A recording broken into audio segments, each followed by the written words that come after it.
फिर हम सब लाइन में लग के एक एक करके गार्डन में एंट्री करना शुरू करा और सारे बच्चे आपस में बात करके अबे एक ऐसी जगह है यहाँ तो झूला भी नहीं है। लेकिन फिर धीरे धीरे सब खुश हो गए हैं क्योंकि फिर हमारी नज़र झाड़ियों में छुपे कपल्स पे गई। एक अलग ही मजा आ गया वो दृश्य देख के, जबकि हमने तब तक रिप्रोडक्शन चैप्टर नहीं पढ़ा था, पर फिर भी वो दृश्य शरीर में अलग ही कंपन पैदा कर रही थी।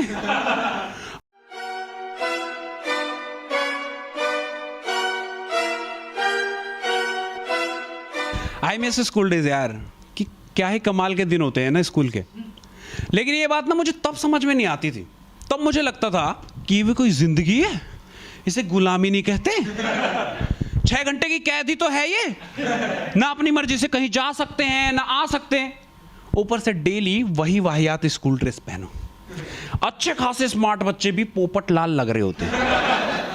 जिंदगी तो कॉलेज वालों की है, अपनी मर्जी के कपड़े पहनो, मर्जी है तो कॉलेज जाओ वरना मत जाओ, कोई पूछने वाला नहीं। लेकिन अब समझ में आता है कि ना ना ना ना ना ना, दिन तो स्कूल के ही अच्छे थे। किसी बात की टेंशन नहीं थी, ना फ्यूचर की चिंता, अपनी बेवकूफियों को भी टैलेंट समझते थे। और उस अच्छे दिन का सबसे खूबसूरत पल होता था जब हम लोग पिकनिक पे जाते थे। अलग ही जोश भर जाता था शरीर के अंदर। जबकि मेरे स्कूल वाले ना हमेशा पिकनिक के नाम पे ये इंडिया गेट और चिल्ड्रन पार्क में पटक देते थे, लेकिन फिर भी मजा आता था। लेकिन मेरी जिंदगी का जो सबसे बेस्ट पिकनिक ट्रिप था ना, वो था जब मैं 10th क्लास में पिकनिक पे गया था। प्रेयर में हमारी प्रिंसिपल मैम आई और कहने लगी कि नेक्स्ट वीक आप लोग पिकनिक पे जा रहे हैं, तो जो भी बच्चा इसके लिए इंटरेस्टेड हो वो 1000 रुपये अपने अपनी क्लास टीचर के पास जमा करवा दे। इसमें आपका बस फेयर और रिफ्रेशमेंट भी इंक्लूड है। रिफ्रेशमेंट के नाम पे वही 2 केले के साथ एक समोसा घुसा दिया था, क्योंकि पिकनिक पे जा रहे थे, कुछ स्पेशल होना चाहिए। तो मैंने अपने दोस्तों के साथ मिलकर प्लान बनाया कि इस बार हम लोग पिकनिक पे नहीं जाएंगे, क्योंकि अब हम कोई बच्चे थोड़ी ना है जो पार्क में जाके झूला झूलेंगे। अब हम बड़े हो गए, हम बंक पे जाकर कुछ तूफानी करेंगे। और ये प्लान मैंने इसलिए बनाया था क्योंकि तब तक प्रियंका जो मेरी क्रश थी ना, वो पिकनिक पे नहीं जा रही थी। लेकिन फिर अचानक से उसका प्लान बन गया, और एक तरफा आशिक इम्प्रेस करने का ऐसा मौका कैसे छोड़ता। तो मैंने अपने दोस्तों से रिक्वेस्ट की कि प्लीज़ यार तुम लोग भी चल लो ना यार, बंक पे कभी और चल लेंगे। क्योंकि यार उस समय ना हमारा थापा से पंगा हुआ था और वो भी पिकनिक पे जा रहा था, और दुश्मन के डर के साए में लड़की पटाने का कॉन्फिडेंस कहाँ से लाता। और ऐसे भी दोस्त साथ में होते हैं ना तो हिम्मत बनी रहती है। पर दोस्त दोस्त होते हैं, वो मान गए कि सिर्फ तेरे प्यार के खातिर जा रहे हैं हम लोग, वरना हमारा कोई इंटरेस्ट नहीं था। मैंने कहा मुझे पता है, ये लो ब्लैंक पेपर पे साइन, इस कुर्बानी के बदले मेरी आने वाली 2 पीढ़ी तुम्हारी गुलाम रहेगी। तो सब रेडी हो गए, और जैसे जैसे पिकनिक के दिन करीब आ रहे थे वैसे वैसे लोगों की एक्साइटमेंट बढ़ती जा रही थी। सब कुछ ना कुछ प्लान कर रहे हैं। कोई कह रहा है कि मैं घर से अच्छी अच्छी चीज़ें खाने के बना के लाऊंगा, कोई कह रहा है मैं फ़ोन लेके आऊँगा, फुल गाना वाना सुनते हुए पिकनिक एंजॉय करते हुए जाएंगे। सब प्लान कर रहे थे, सिवाय ये पढ़ाकू बच्चों को छोड़ के। इन्हें पिकनिक से भी घंटा फर्क नहीं पड़ रहा। ये मई में ही बोर्ड एग्जाम की तैयारियां कर रहे हैं कि कौन जाए फालतू के पिकनिक विकनिक, हम तो घर पे रह के जो भी मैम ने पढ़ाया ना वो रिवीजन कर लेंगे।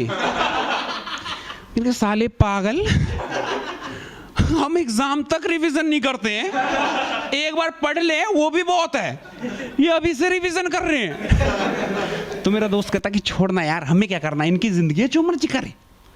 मैं तेरी बात सही है, पर मैं छोड़ू तब ना जब इनकी वजह से मुझे प्रॉब्लम ना हो। हाँ यार, इन्होंने मेरी जिंदगी नर्क कर दी थी यार, क्योंकि मेरे क्लास का एक टॉपर मेरी गली में रहता था और हर वक्त तो सबको दिखा के पढ़ता रहता था। उसकी वजह से ना मेरे घर वालों ने मेरा खेलना कूदना बंद करवा दिया कि एक उसे देख क्लास में टॉप करता है, वो भी घर के सारे काम करते हुए, और एक तू आवारा।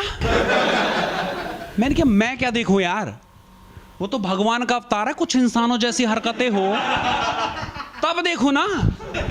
100 में से 100 नंबर आते थे उसके यार, वो भी हर सब्जेक्ट में। हम जैसे 3 बच्चे आसानी से पास हो जाए उतने में। तो वही भगवान का अवतार पिकनिक जाने से एक दिन पहले मेरी मम्मी को मिल गया, और मम्मी ने ऐसे ही पूछ लिया कि बेटा कल तो तुम लोग पिकनिक जाओगे, फुल एंजॉय करोगे। तो ये भी बोल सकता था कि नहीं आंटी मैं नहीं जाऊंगा क्योंकि मेरा इंटरेस्ट नहीं है पिकनिक में। लेकिन उसने पता है क्या बोला, उसने बोला कि आंटी जितने भी हरामी और बेकार बच्चे हैं ना वही पिकनिक पे जा रहे हैं। वो भी सिर्फ लड़की की वजह से, क्योंकि आंटी आपको तो पता ही है ना इस बार 10th है और यहीं से तो पूरा फ्यूचर डिसाइड होगा, तो कौन जाए फालतू के पिकनिक में। बस इतना काफी था मम्मी के लिए। मम्मी घर आते ही शुरू हो गई कि कहीं नहीं जाना, पिकनिक विकनिक, पढ़ना लिखना है नहीं, आवारा। अब मैंने किया यार अचानक से मम्मी को क्या हो गया यार, और मैंने ही प्लान बनाया और मैं ही ना जाऊं तो दोस्त तो जान से मार देंगे मुझे। मैंने मुझे नहीं पता, मैं तो जाऊंगा। फिर मैं कहते हाँ हाँ अब तो मुझसे ही जवान लड़ाएगा, होगी कोई लड़की जिसका चक्कर में जा रहा है, अब यही तो बचा था। मैंने यार माँ से दिल का कनेक्शन तो होता है, तो दिल की बात जान रही है। मैंने कहा जिद करके कोई फायदा नहीं, इमोशन ही काम आएगा। मैं ठीक है मम्मी आप कहती हो तो नहीं जाता, पर मेरे सारे दोस्त जा रहे थे ना इसीलिए मेरा भी जाने का मन था। बस मम्मी पिघल गई कि ठीक है चला जा, एक दिन घर पे रह के भी कौन सा तू कलेक्टर बन जाएगा।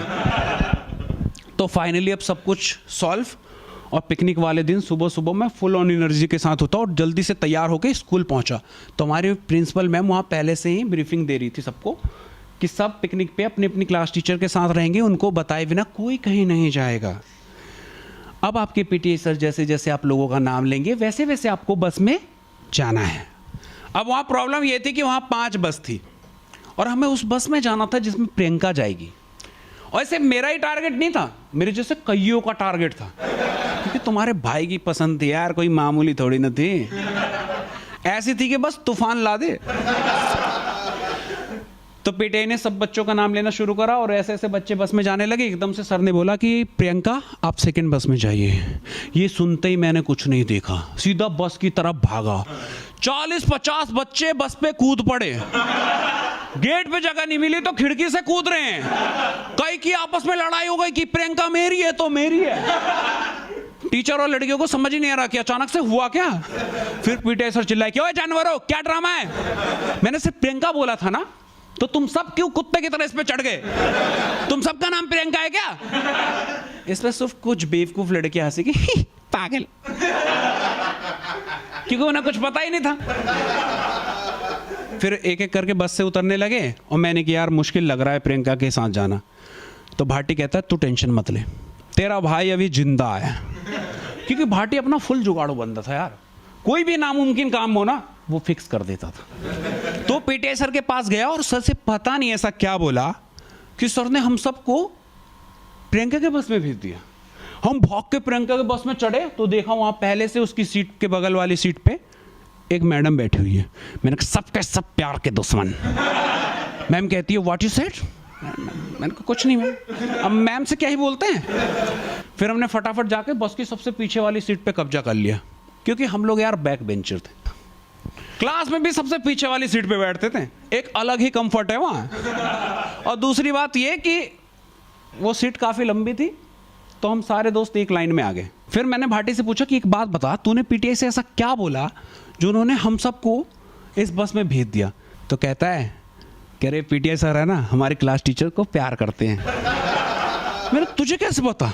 कहता तूने उनकी हरकतें नहीं देखी है, हर वक्त तो हमारे क्लास के आगे मंडराते रहते हैं कि मैम रजिस्टर चाहिए, एक्स्ट्रा डस्टर है रख लो। तो मैंने कहा हाँ। तो बस तेरे भाई ने जाके बोला उनसे कि हमारी मैम कह रही है हमारे सेक्शन के सारे बच्चों को सेकंड वाले बस में भेज दो ताकि मुझे कोई तकलीफ ना हो।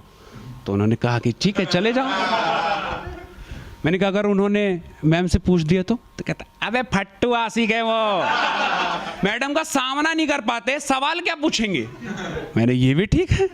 तो फाइनली हमारी बस अब चलने के लिए रेडी हुई। सबसे लास्ट में हमारी क्लास टीचर और पीटीआई सर बस में चढ़े और उनके बैठने से पहले बस वाले ने बस स्टार्ट कर दिया कि अचानक से मैडम डिसबैलेंस होके गिरने लगी। लेकिन पीछे हमारे आशिक पीटीआई सर खड़े थे, उन्होंने मैम को बाहों में भर के बचा लिया। ये सीन देखते हम पीछे से सीटी बजाने लगे कि अरे 12 रुपए की पेप्सी और मैडम और सर की जोड़ी लग रही है सेक्सी। अरे ठंड का मजा नहीं अकेले सोने में, बाहों में भर के ले जाओ मैडम को कोने में। मतलब रैंडम जो भी दिमाग में आया ना बोल दिया, पूरी बस हंसने लगी।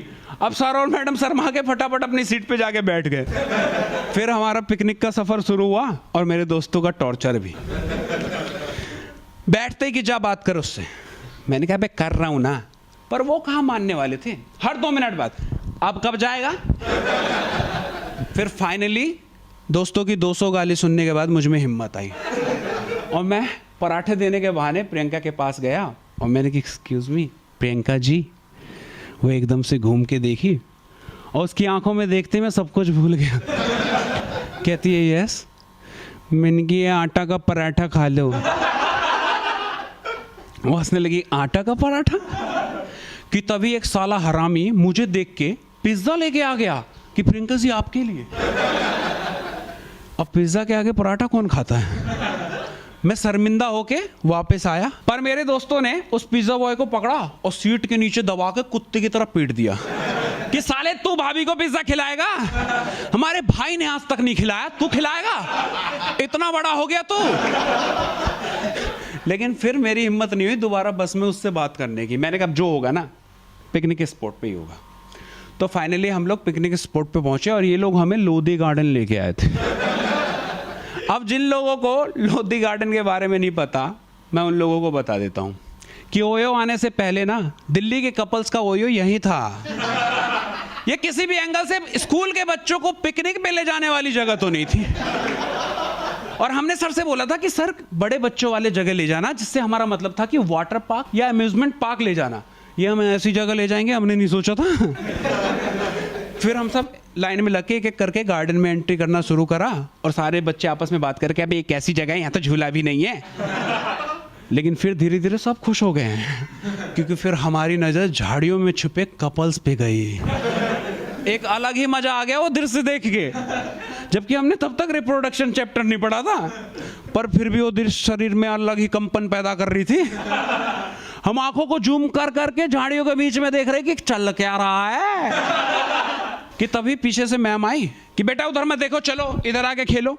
तो हमने नादान बच्चों की तरह उनसे सवाल कर दिया कि मैम ये दीदी और भैया ऐसे आपस में क्यों चिपके हुए हैं? अब उनके पास कोई जवाब ही नहीं, क्या ही बोलते हैं, वो चले गए। फिर तो हम बार बार जाते मैम के पास कि मैम बताइए ना ये दीदी और भैया ऐसे क्यों चिपके हुए हैं? अब वो परेशान हो गए। अब उन्होंने आपस में मीटिंग जमा ली कि यार क्या करिए, बच्चे तो परेशान कर रहे, बार बार पूछ रहे क्या बोले। तो हमें चूतिया बनाने की जिम्मेदारी उठाई हमारी SST वाली मैम ने कि फुद्दू बच्चे हैं, कुछ भी बोल के बेवकूफ़ बना दूंगी। तो कहती है कि बच्चों इधर आओ। हम सब भाग के गए तो मैम कहती है कि देखो बेटा आप लोग ना इन लोगों को डिस्टर्ब करोगे ना इनकी तरफ देखोगे। तो हमने कि क्यों मैम? तो कहते क्योंकि ये इनका आंदोलन चल रहा है। इस पे मैंने कि मैम ये कैसा आंदोलन है? वो मुझे घूर के देखती है कि आज तक इसने क्लास में कोई सवाल नहीं पूछा, पहली बार पूछ रहा है, लेकिन फिर भी बहुत प्यार से समझाती है कि देखो बेटा जैसे मैंने आप लोगों को पढ़ाया था ना कि चिपको आंदोलन में जब लोग पेड़ों को काट रहे थे तो गांव वालों ने पेड़ों को हक करके उसे काटने से बचाया था, वैसे ही ये चिपका चिपकी आंदोलन है। इसमें लड़के लड़की से चिपक के लड़की बचाने का संदेश दे रहे हैं। हम फुद्दू बच्चे कुछ भी नहीं समझे, एकदम से चिल्लाना शुरू कर दिया कि लड़की तुम्हारे जान खतरे में है, फटाफट भाग के किसी लड़के से चिपक जाओ। सारी लड़कियां ऐसी देख रही है कि फुद्दू पागल कुछ भी फालतूगिरी करता रहता है, मजाक में ले रही। लेकिन फिर मुझे मेरे PTI सर और मेरी क्लास टीचर साथ में घूमते हुए नजर आए। मैंने एकदम से चिल्लाया कि सर आपको नहीं पता चिपका चिपके आंदोलन चल रहा है, मैम को गले लगाओ वरना कोई मार देगा मैम को। और सर को पता था कि ये फालतू की बातें हैं, लेकिन आशिक को तो मौका चाहिए था। उन्हें तुरंत ही मैम को गले लगा लिया। और मैम भी प्यार करती थी सर से, वो भी ना नहीं कह पाई, उनका मोमेंट बन रहा था वो। पर उन्हें देख के बाकी लड़कियां डर गई कि ये तो सच बोल रहा था। अब वो खुद ही भाग भाग के लड़कों के पास जा रही, प्लीज यार मुझे गले लगा ले। और मैं प्रियंका को ढूंढने लगा कि कहीं कोई और ना गले लगा ले उसे। लेकिन मेरे दोस्तों ने जो पिज्जा बॉय की मार लगाई थी ना, ये बात हर जगह फैल गई। अब कोई भी उसके पास ही नहीं जा रहा था। वो तालाब के किनारे अकेले खड़ी थी। मैं भाग के गया और उसे गले लगा लिया कि मैं तुम्हें मरने नहीं दूंगा। वो भी डर के मुझसे गले लपट जाती है। पूरा माहौल बन गया था वहाँ। और ऑफ कोर्स लड़कियों के मुकाबले ना लड़के ज़्यादा गए थे पिकनिक पे, तो जो लड़के अकेले रह गए वो ये आंदोलन संभालने लगे। जो भी नया बंदा आए गार्डन में उसको ये आंदोलन की बता दें, वो आपस में चिपक जाए।